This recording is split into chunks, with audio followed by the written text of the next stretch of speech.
你記住除夕三不空，來年不受窮。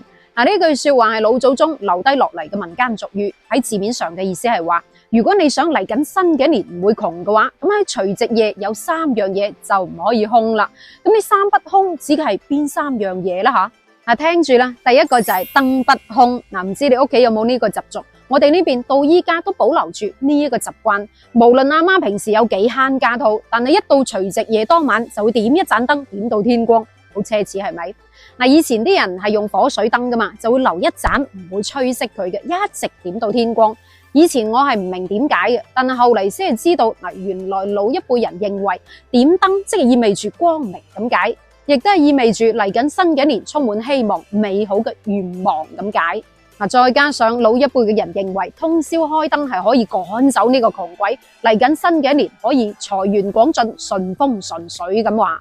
咁關於呢個除夕點燈，其實喺《歲時雜記》裏面就有記載啦。交年之夜，門及床下以至青雲皆燃燈，除夜亦然為之照虛號。順便又講下呢兩個字，普通話讀千坤，粵語讀青雲，其實就係廁所。咁虛號指嘅就係嗰啲晦氣或者係嗰隻祟。換言之，即係話老百姓要借住燈火嘅光明去嚇走嗰啲衰嘢，嚇走嗰隻祟。咁點解老百姓要咁樣做呢？咁講起身又有段故啦。話說以前喺民間有一隻叫做祟嘅鬼怪，專門喺除夕夜當晚出嚟興風作浪，傷害啲細路哥。咁老百姓就諗咗個計仔，用火去嚇走佢啦。發覺原來呢隻祟係怕火嘅，咁所以後嚟每年嘅除夕夜就會點一盞燈，兼且放炮仗，噼哩啪啦咁去嚇走呢隻祟啦。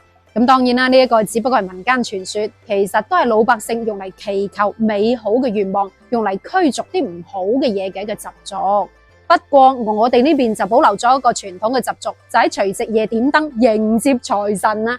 順便話俾你聽，今年接財神嘅良辰吉時就係喺今晚嘅11:18，向西南方向祈求龍年大吉，財源滾滾來。做生意嘅生意興隆，工作嘅工作順利，希望新嘅一年財源廣進啊！咁唔知你屋企有冇接財神呢一個習俗呢？你又迎接咗財神爺未呢？第二個不空就係鍋不空。咁鍋用粵語我哋就叫煲叫鑊，鍋不空嘅意思即係話老一輩嘅人認為喺除夕夜當晚個煲要有飯，個鑊要有餸，咁嚟緊新嘅一年我哋先至唔會捱肚餓。有剩有剩，年年有餘，衣食無憂啊嘛。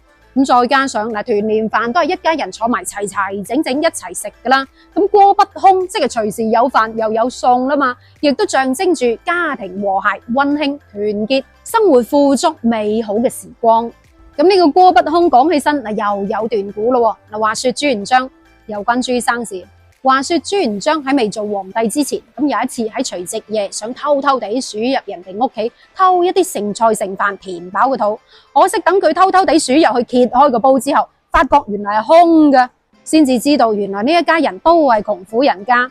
後嚟等朱元璋做咗皇帝之後，諗起當年點樣偷啲剩菜剩飯，所以佢就下令老百姓每年除夕夜都要剩一啲剩菜剩飯俾佢偷，梗係唔係啦，係想老百姓祈求嚟緊新嘅一年豐收美滿，有餘有剩，同時亦都係鞭策自己做一個好皇帝，可以令到老百姓豐衣足食。所以呢個鍋不空嘅習俗就慢慢咁流傳落嚟啦。咁最後呢一日，你估下係乜嘢不空呢？個口袋唔好空，個錢包唔好空，定係唔好一支公，個心唔好空虛咧吓？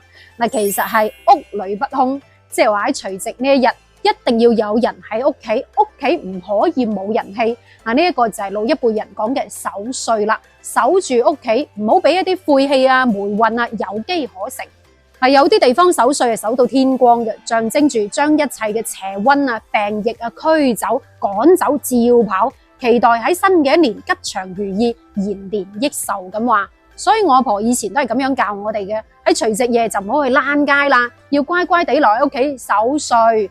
仲會俾個壓歲錢，咁廣東人叫利是吓，壓住嗰隻歲，趕走啲大吉利是嘅嘢，咁嚟緊新嘅一年就會平平安安噶啦。咁唔知你收屋企人嘅利是係年30晚收啊，定係年初一收噶啦吓？呢一個就係老祖宗教落嘅除夕三不空，來年不受窮。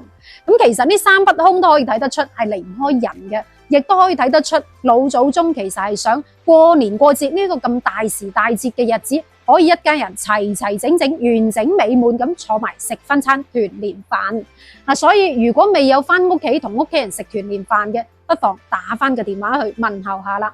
咁如果已經同屋企人食過團年飯嘅話，就要珍惜呢個美好嘅時光啦。畢竟喺未來呢5年都冇年卅晚，得年29嘅咋，唔信你查下日曆啦。